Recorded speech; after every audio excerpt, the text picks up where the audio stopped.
I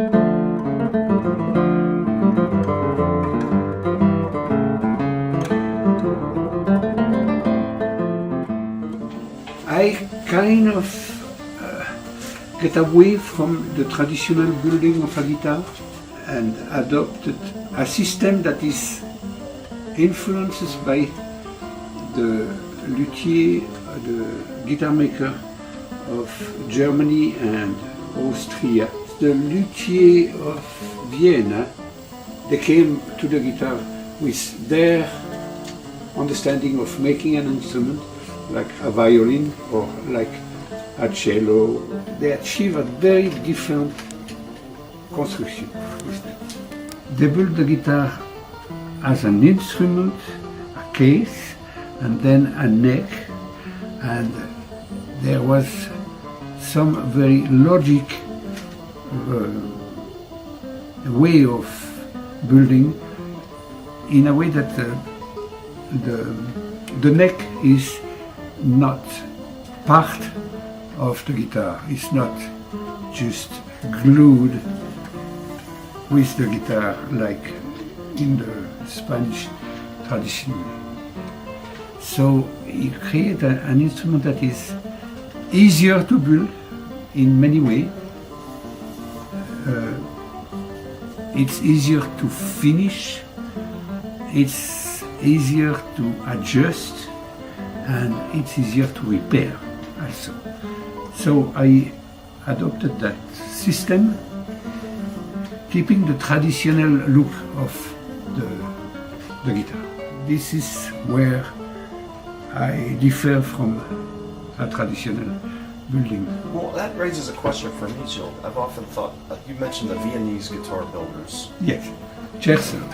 Yeah, and I don't know much about guitars, but I've seen some Viennese guitars, and they seem to, the neck on your guitar, the way the fingerboard runs over the soundboard. Yes, exactly. That's the similar type as some Viennese guitars I've seen. Okay. So it's the same idea. It's that the neck is bolted to the instrument, and that allow adjustment of the angle of the string over the fretboard. This allow even the guitarist to adjust his own guitar without having to change anything at the bridge or at the saddle. The saddle can be set in an optimal torque, the best possible torque, giving the instrument that you have, that allow to change slightly that angle. Is that why there's a space underneath the back of the finger? Exactly. The back of the neck and the top of the guitar? Yeah. It's that the neck is not glued at all to the top. That liberates the whole top. Ah, I see. Yeah, it liberates the whole top and creates maybe a bigger sounding surface. The top has to withstand the tension of the strings. That is going to deform any top. So the top has to be reinforced. And this is why I am going to show you that here. The top is reinforced by a lattice brace that is made out of balsa and reinforced with carbon fiber. A little bit like Smallman. You know, the idea of Smallman to use carbon fiber, and it's a very good idea. Instead of having a brace here and like in the traditional guitar, I choose the solution of the American guitar, which is just a cross. That crossbar that you can see here, like that, is the main sustain. This is the whole structure of the top that is sustained everywhere. The traditional design is producing very good guitar, very nice guitar with their own sound, but they all are a little lacking of power, and by choosing a top which is vibrating on the whole surfaces, I was hoping to obtain more volume, and I did. But mostly I also obtain much more sustain, and that is the biggest difference in my guitar. I can hear the difference. Yeah. It's really apparent. It sounds Yeah. louder Yeah, it's louder. and more sound, and it has more sustain. When you change a parameter, like you change the top of traditional design for something so different, you are in uncharted territory. Then you spend a good 10 years to try to tame that new design. Because at the beginning it was just plain awful. The sound was banjo-like, very nasal, and it takes a lot of trying and building and changing top. Thomas Humphrey created what he called the Millennium guitar. A very brilliant idea. Humphrey thought that the harp, by its for its volume, sonor volume, is very similar to the guitar, but it's much more powerful because of the angle of the string going over the bridge. In a traditional guitar, the bridge and the strings are mostly parallel. Same plane. And Humphrey decided to have that angle like that, who will harp the guitar slightly. So that was the idea.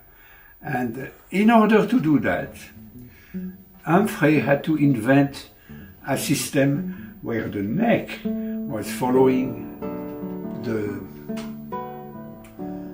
strings and not following the top. So he had to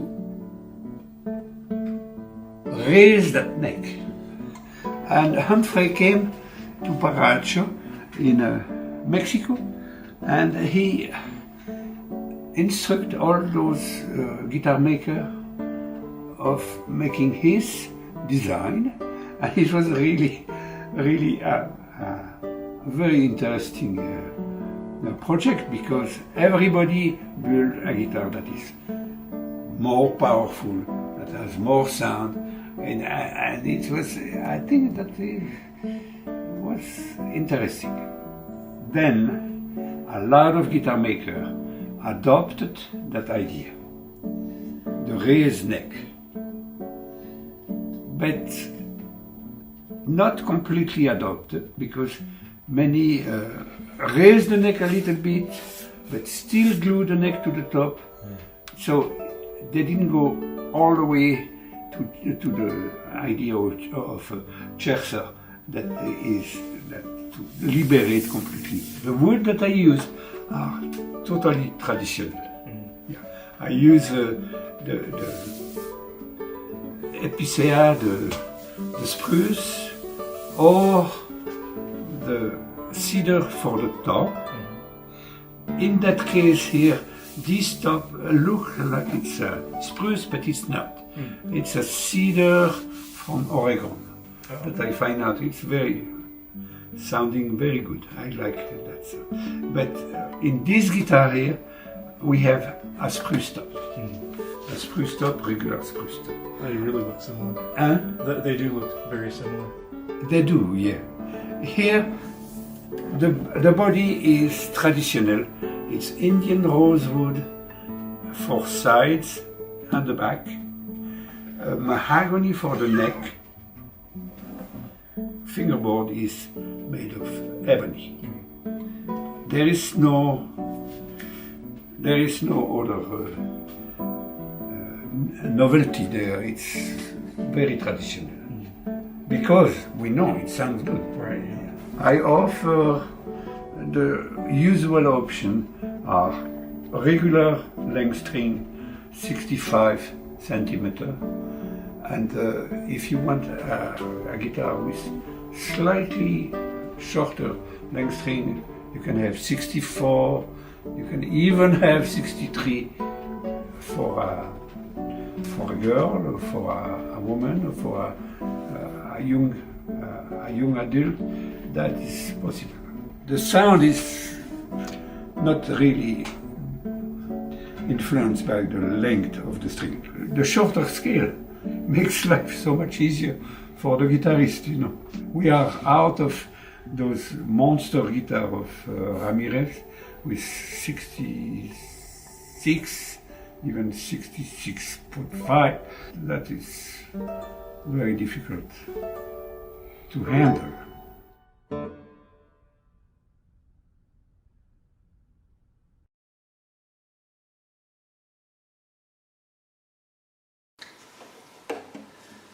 What I really love about this guitar and Jill's guitars in general is the projection and how easy it is to sustain. And you can do this while still getting a very rich and beautiful tone. And his instruments are just very versatile, you know, because as I said, if you're in a larger concert hall, larger venue, and you need that projection, you need a bit more of a punch, you know, the guitar is definitely going to do that for you. And if you're in a smaller setting, a more intimate setting, and you're going for warmer, kind of softer tones and colors, I'll definitely do that as well.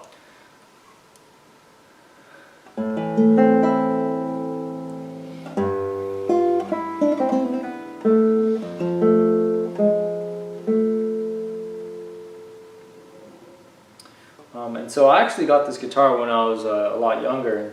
So, you know, as I got older and as I grew, we were actually able to swap out this neck and install a newer one that was longer, one that was larger. And with a different type of guitar, I wouldn't have been able to do that. And, you know, I just think overall, Jill's guitars, you know, they produce a very exquisite tone, and the instruments themselves are very beautiful. And, you know, his unique design makes any maintenance or any adjustments very easy to do.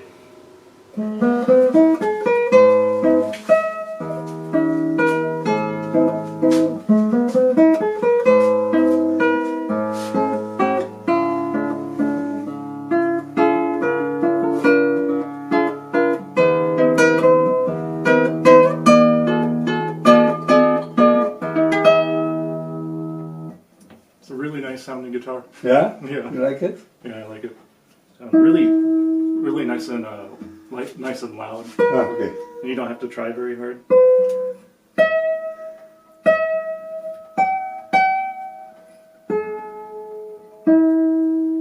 Yeah. I've played Gilles Carnal guitars in concert since 2005. Gilles guitars have phenomenal projection and sustain, and wonderful even sound across all strings. I highly recommend Gilles guitars.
This is truly a great instrument.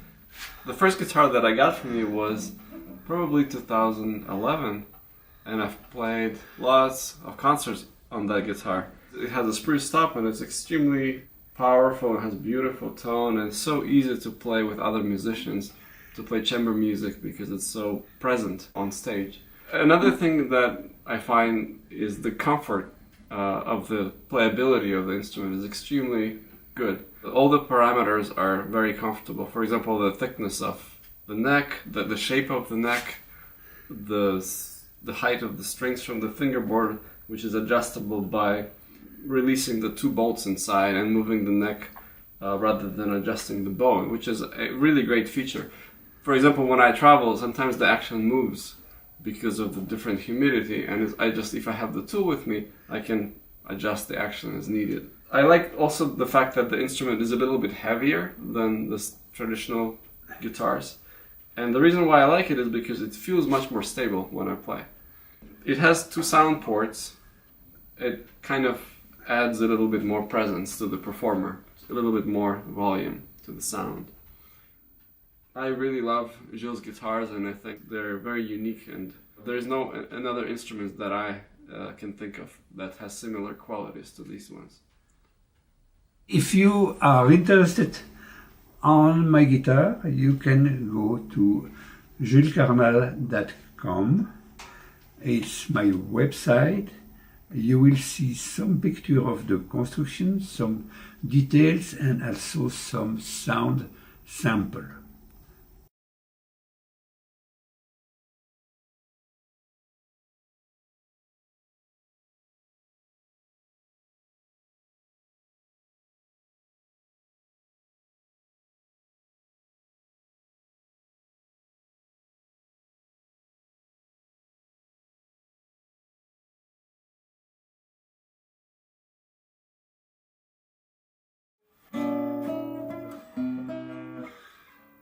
Oh no!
This is Ed Claxton. We're here in my guitar shop in Santa Cruz, and Larry here is filming me and asking some questions. About how many guitars do you think you've made over your lifetime? I've made probably a little over 200, and I haven't. There's a few in the past, like I never used to number my classical guitars, and they were just named, but I didn't assign, so those kind of dropped out of the thing. These are, serial numbers on these are like the early 190s. So I'm not the most prolific builder, but I'm the slowest now. I do a lot of things that are labor intensive, and all my purflings and bindings and all these laminated strips and rosettes, I make everything here in-house. I don't order pre-made purflings, which are easily available. I make everything. I make my own fingerboards. I cut the slots myself. I don't have a CNC machine, nor do I want one. CNC is? CNC machine. What does that stand for? It's one of those machines that's hooked up to a computer, and it's got big routers on it, and it'll make your finger. Oh, numerical control. Yeah, that's what it is. Yeah. And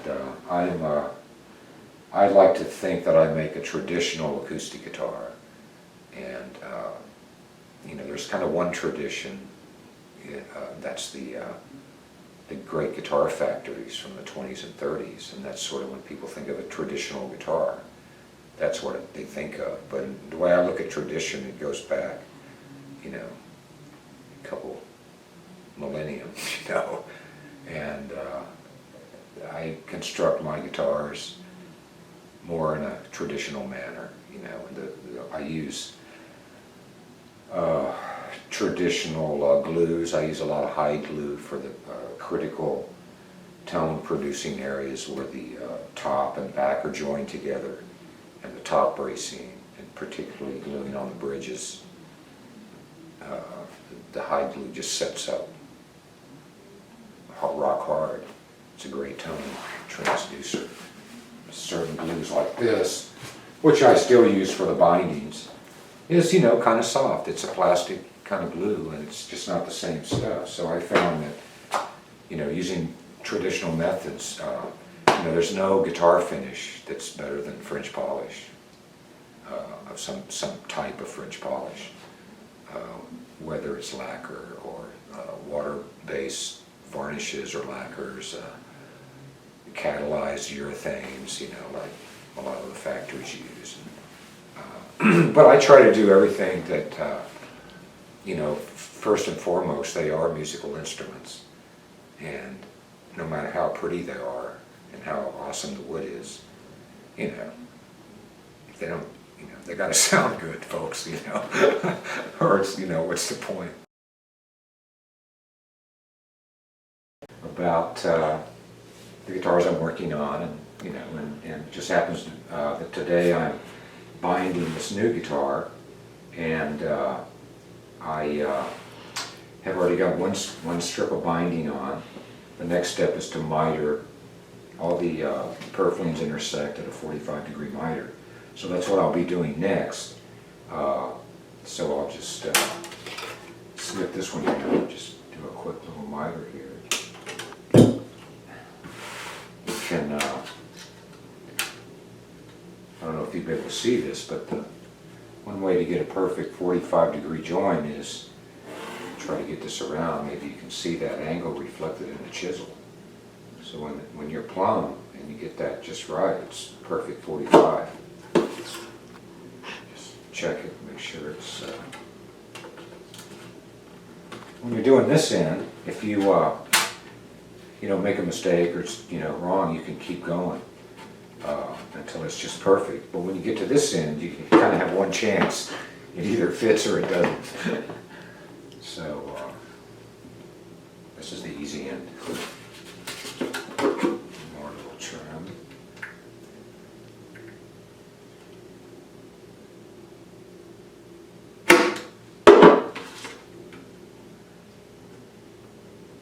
Yeah, so there you go, that's pretty good. Now, move this up a little. keep it in place so I can move on to do the same thing with the binding.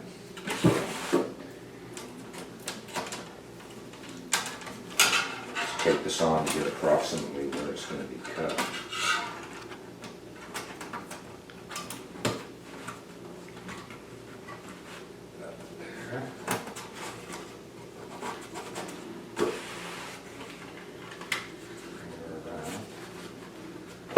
Mark it off here.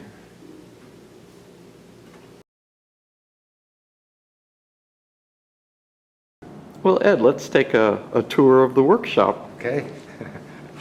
It's basically, when I rented this space, it's about 1,000 square feet on the floor, and I built this room, and that's my climate-controlled assembly room, and where the guitars stay until they're completed. I have a number of woodworking machines. They're all pretty non-specific to guitar making. They're just general woodworking machinery, and big thickness sander, Yeah, joiners, table saws. let's go take a little walk around here. Yeah.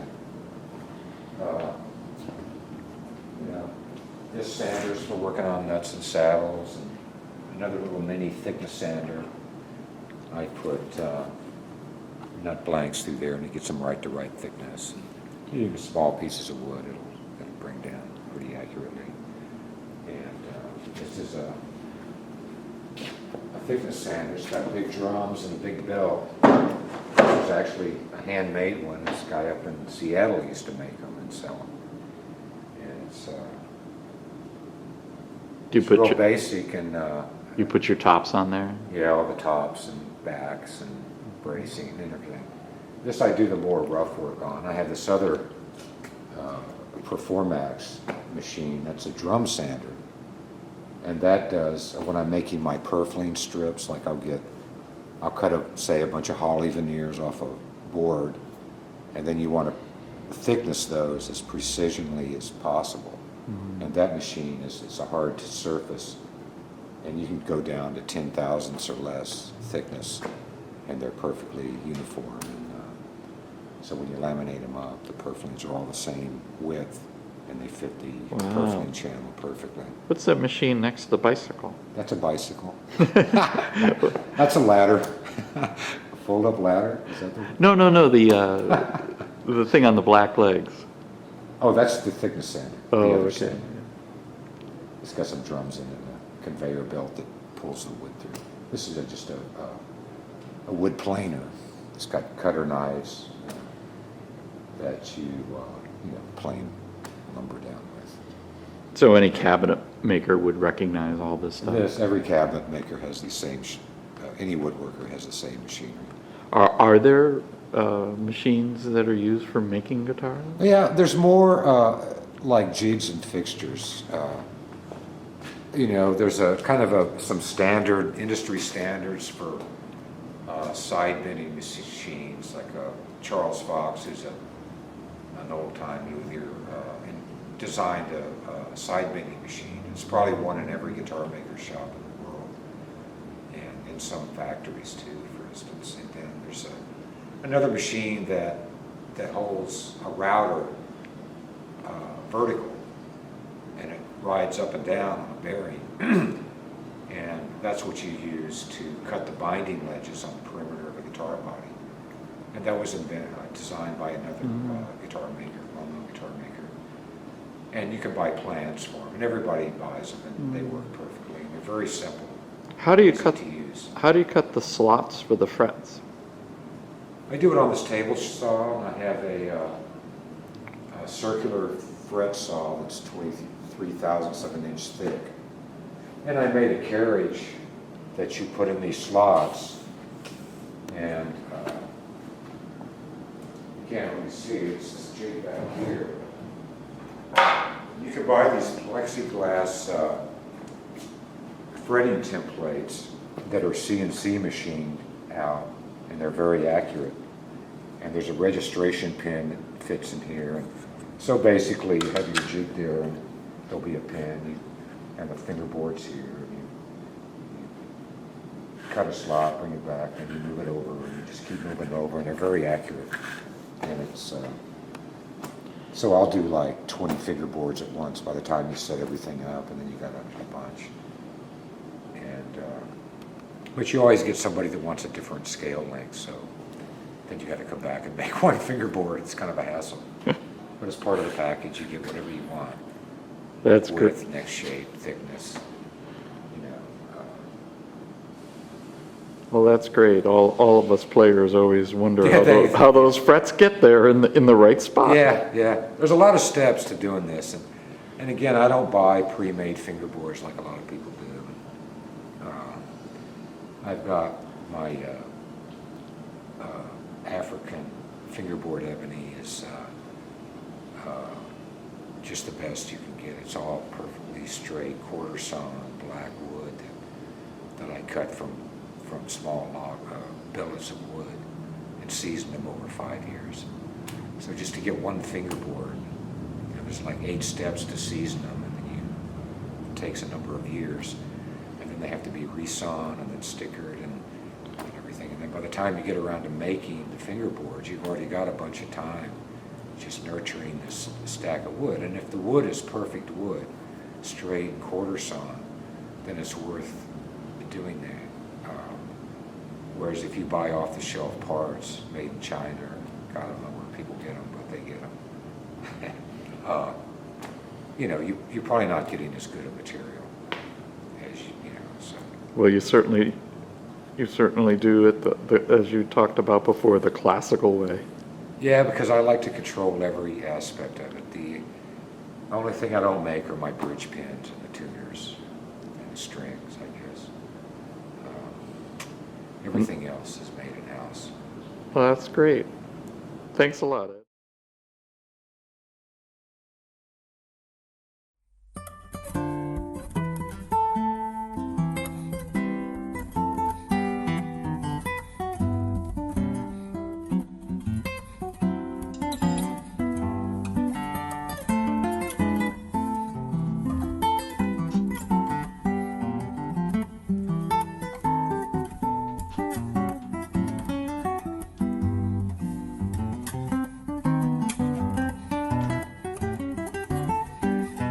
This is Miami, one of the most cosmopolitan and beautiful city of South Florida.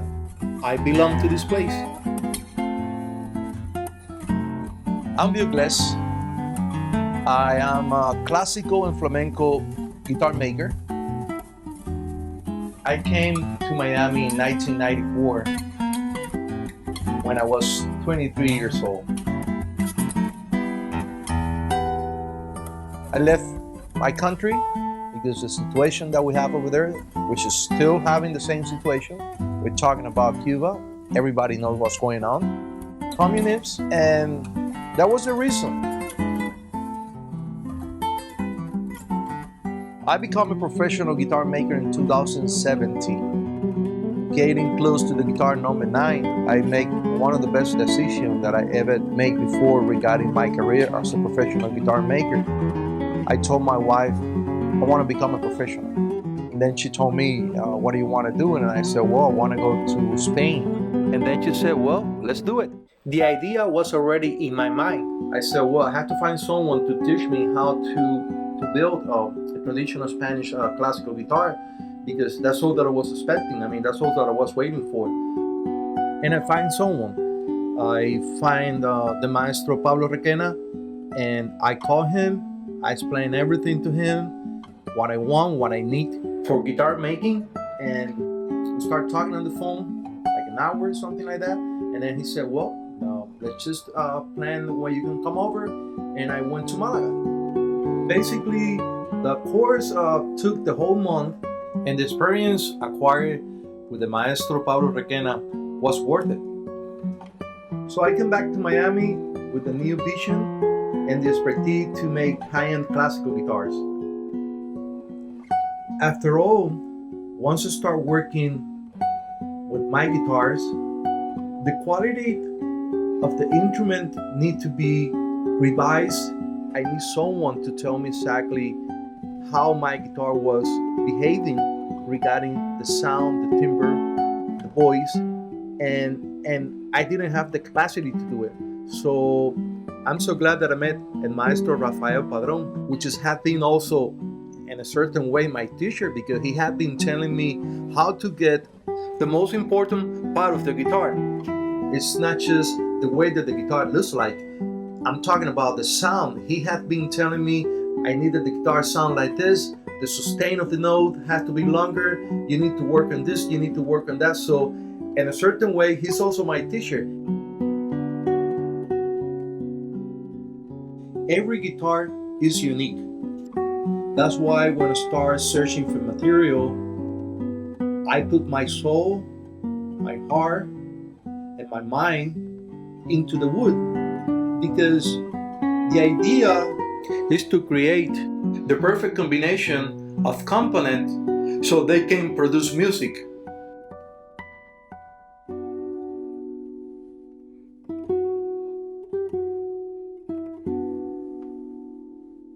Because South Florida weather is too humid, something really important that I am always taking care of it is keeping the humidity under control.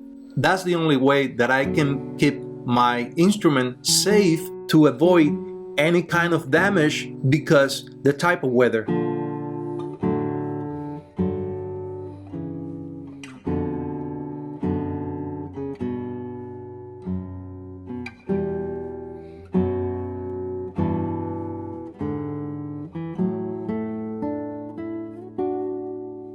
The wood selection process is very rigorous. The need of high-end quality material is very important for me. That is a 50% on quality itself for the final result of the instrument.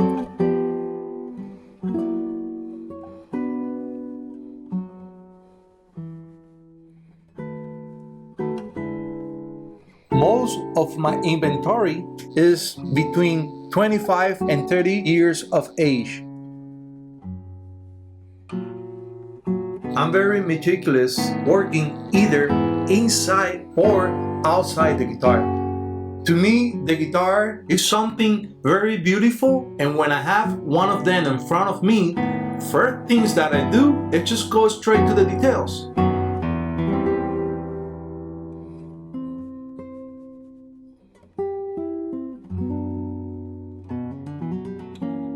Finally, the process of closing the guitar is near. And I'm just waiting for one of the most exciting moments of the creation.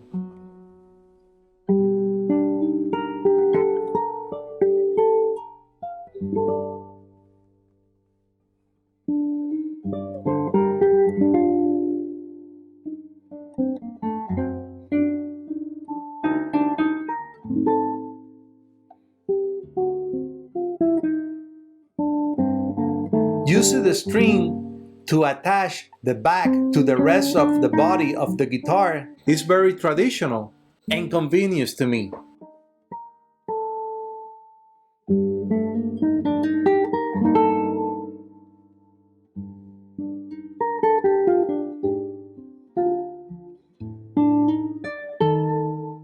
So after a long processing or varnishing, the guitar is already done. I'm just waiting to make a little sediment on it and put the string on and start playing it.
you.